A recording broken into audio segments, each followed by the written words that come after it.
ہے کہ اس میں ہر بندے کے پاس یہ حق ہے کہ وہ اپنی آواز اٹھا سکتا ہے اور اپنی پارٹی بنا سکتا ہے اور اپنے جائز مطالبات کے لیے حکومت کے خلاف احتجاج کر سکتا ہے.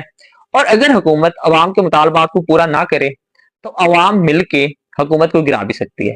اب جسے ہم الیکشن کا نام دیتے ہیں کہ ہم ہر 4-5 سال بعد الیکشن کرواتے ہیں تاکہ اگر عوام گورنمنٹ سے مطمئن ہے تو عوام دوبارہ ووٹ دے گورنمنٹ کو, اگر نہیں مطمئن تو ووٹ کے ذریعے نکال دے گورنمنٹ کو. اس نظام میں کیا ہوتا ہے کہ یہاں ایک عام آدمی کو بھی یہ موقع میسر ہوتا ہے کہ اگر اس کے اندر ٹیلنٹ ہے, وہ لوگوں کے حقوق کی صحیح ترجمانی کر سکتا ہے, تو اس کے لیے بہت زیادہ چانسز ہوتے ہیں کہ وہ اٹھ کے بڑا سیاسی لیڈر بن سکتا ہے. اب اس چیز کو گورنمنٹ کیسے کنٹرول کرتی ہیں؟ اب جب سے یہ جمہوری نظام آیا ہے تو عوام کے اندر اور زیادہ شعور بڑھ گیا ہے.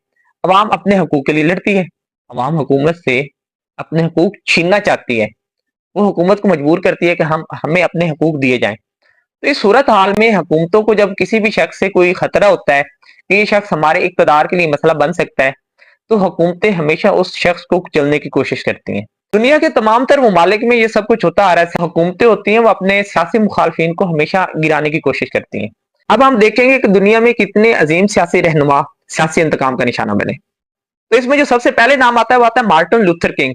یہ امریکہ کا تھا اور اس نے سیاہ فام لوگوں کے حقوق کی جنگ لڑی تھی اور اس نے بڑا ٹف ٹائم دیا تھا وہاں کے جو گورے لوگ تھے ان لوگوں کو, اور حکومتوں کو بھی اس نے بہت ٹف ٹائم دیا تھا.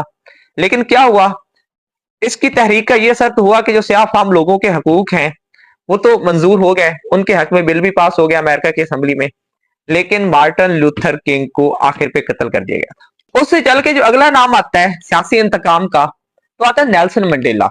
نیلسن منڈیلا کو اب بھی تاریخ میں بہت اہم نام سے یاد کیا جاتا ہے کیونکہ یہ وہ بندہ ہے جس نے ساؤتھ افریقہ کے اندر سیاہ فام لوگوں کے حقوق کا تحفظ کرنے کے لیے